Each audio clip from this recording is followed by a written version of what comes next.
అంటే గత 5 సంవత్సరాలుగా మేము రుతికా ఇన్నోవేషన్స్ ప్రైవేట్ లిమిటెడ్ నుండి ఇస్తున్నాము. అలాగే మాకు నేషనల్ బీ బోర్డ్లో నేను లైఫ్ మెంబర్ని. సో మాకు అక్కడి నుంచి కూడా ఒక 5 ట్రైనింగ్స్ వచ్చాయి. అండ్ నేను ఆల్మోస్ట్ అన్ని డిపార్ట్మెంట్స్ నుంచి కూడా మేము మా దగ్గర మాస్టర్ ట్రైనర్స్ ఉన్నారు. మేము ట్రైనర్స్ని పంపించడము, వాళ్ళకి అక్కడ ట్రైనింగ్ ఇప్పించడము, అండ్ మా ఓన్ సంస్థ ద్వారా కూడా మేము ఫ్రీ ట్రైనింగ్స్ కూడా ఇస్తుంటాము. సో ఇప్పుడు ఎవ్రీ మంత్ ఒక బ్యాచ్ ఉంటుంది. మళ్ళీ అక్టోబర్లో ఒక బ్యాచ్ ఉంది.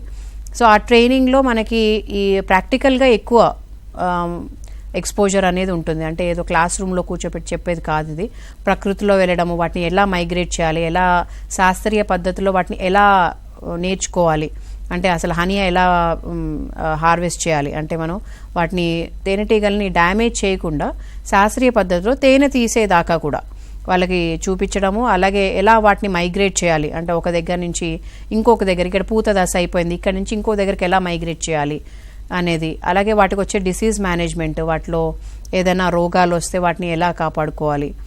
సో ఇట్లాంటివన్నీ మెలకువలు వాళ్ళకి నేర్పించడము.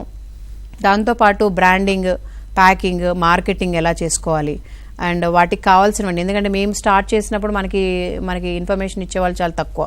అండ్ మనం ఎలా ప్రాసెసింగ్ యూనిట్ కూడా వాళ్ళకి చూపించడము, వాటిని ఎలా, ఎందుకంటే హనీ చాలా కష్టపడి తీస్తాం, అది చాలా ఖర్చుతో కూడుకున్న పని కూడా. ఎందుకంటే ఇప్పుడు మనం చేవెళ్ల నుంచి నిజామాబాద్ తీసుకెళ్ళాలి, మళ్ళీ అక్కడి నుంచి అయిపోయిన తర్వాత తీసుకురావాలి అన్నప్పుడు లేబర్ కాస్ట్, మైగ్రేషన్ కాస్ట్ ఇవన్నీ ఎక్కువ ఉంటాయి. సో వాటిని వాళ్ళు సొంతంగా ఇద్దరు కలిసి చేసుకోవడం వల్ల కొంచెం లేబర్ కాస్ట్ అనేది తగ్గుతుంది. అండ్ ఏ ఏరియాస్లో చేయాలి అనేసి మేము ముందే వాళ్ళకి ఒక క్యాలెండర్ ఇవ్వడము, వాళ్ళ ఏరియాస్లో ఏమున్నాయి, వాళ్ళు ఓన్గా పండించుకుంటారా, వాళ్ళ దగ్గరలో ఉన్న పంటలు ఏంటి, అలా ప్రాపర్గా క్యాలెండర్ ప్రిపేర్ చేసుకొని వాళ్ళు ఒక 1 year దాకా మా దగ్గర శిక్షణ పొందిన తర్వాత కూడా మేము వాళ్ళకి హ్యాండ్ హోల్డింగ్ సపోర్ట్, అంటే చాలా వరకు ట్రైనింగ్ ఇచ్చేసేసి బాక్సులు పెట్టేసుకోండి, ఇన్ని నెలకి ఇన్ని టన్నులు వచ్చేస్తాయి ఇట్లా అనే చెప్పేస్తుంటారు.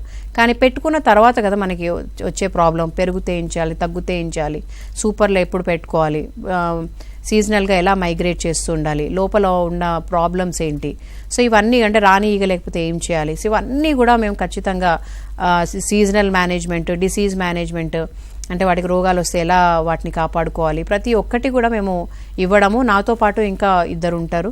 అలాగే ఫీల్డ్లో ఎక్కువ వర్క్ చేసేటట్టు ఫామ్లోనే ఒక 2 days అక్కడే ఉండడము. అండ్ ఒక రోజు మాత్రం IBDC అని integrated be keeping development centre, అంటే ఇందులో ఏమేమి అవకాశాలు ఉన్నాయి, తేనెతో పాటు ఇంకా మనం ఏమేమి చేయొచ్చు, దాన్ని ఎలా తీయాలి, దాన్ని ఎలా ప్యాక్ చేయాలి, దానికి మార్కెటింగ్ ఎలా ఉంటుంది, అంటే ఫార్మా కంపెనీలో వాళ్ళు ఎలా వాడతారు, అండ్ కాస్మెటిక్ కంపెనీస్లో ఎట్లా వాడతారు. అండ్ మేము మా శిక్షణలో ఇప్పుడు మళ్ళీ నెక్స్ట్ ఒక వర్క్షాప్లో మైనం, ఎవ్రీ ఇయర్ మైనం అట్టలు కూడా మారుస్తుంటాం. వాటి నుంచి సబ్బులు, lipsticks, lip balms, bee wax wraps ఎట్లా తయారు చేయాలి, వాటిని కూడా ఎలా మార్కెట్ చేసుకోవచ్చు. సో ఇట్లాంటివన్నీ కూడా బై ప్రోడక్ట్స్, ఒక ఇన్కమ్ ఎప్పుడైనా ఒకటే కాకుండా ఎప్పుడైనా మనం పోర్ట్ఫోలియో, అంటే మనము ఎక్కువ ప్రోడక్ట్స్ మన దగ్గర ఉన్నప్పుడు ఒకటి కాకుండా ఇంకొకటైనా మనకి సేల్స్ అనేది కంటిన్యూయేషన్ ఉంటుంటుంది. ఎందుకంటే మనం ఎప్పుడైతే స్టాల్ పెడతామో, విమెన్ చూడండి ఎస్పెషల్గా, మనం లిప్స్టిక్ మీదకి లేకపోతే సోప్స్ మీదకి న్యాచురల్గా పిల్లలకి మంచి ఆహారం ఇవ్వాలి అని చెప్పేసి అట్లాంటివి, అంటే చాక్లెట్స్ కూడా మేము చేస్తాం. చాక్లెట్స్ లోపల హనీ ఫిల్లింగ్ ఉంటుంది. ఎందుకంటే కొన్ని రకాల తేనె, ఎస్పెషలీ మస్టర్డ్వి గడ్డ కడుతుంటాయి. సో అది బయట వాళ్ళు తీసుకోవాలి అంటే ఇదేంటో చక్కెర పాకం అనుకుంటారు, అది మిత్. అండ్ కొన్ని రకాల తేనె వాటిలో ఉన్న గ్లూకోజ్, సుక్రోజ్ వల్ల, అలాగే లోపల ఉన్న టెంపరేచర్, చలికాలం వచ్చినప్పుడు కొంచెం గడ్డ కడుతుంది. ఎలాగైతే ఆవు నెయ్యి, మన కొబ్బరి నూనె చూస్తాం అలాగే కడుతుంది. ఇప్పుడు మనుకా హనీ మనం ఎంత కాస్ట్లీ పెట్టి, అంటే వేలలో ఉంటాయి, 80,000 లక్షల్లో ఉంటుంది.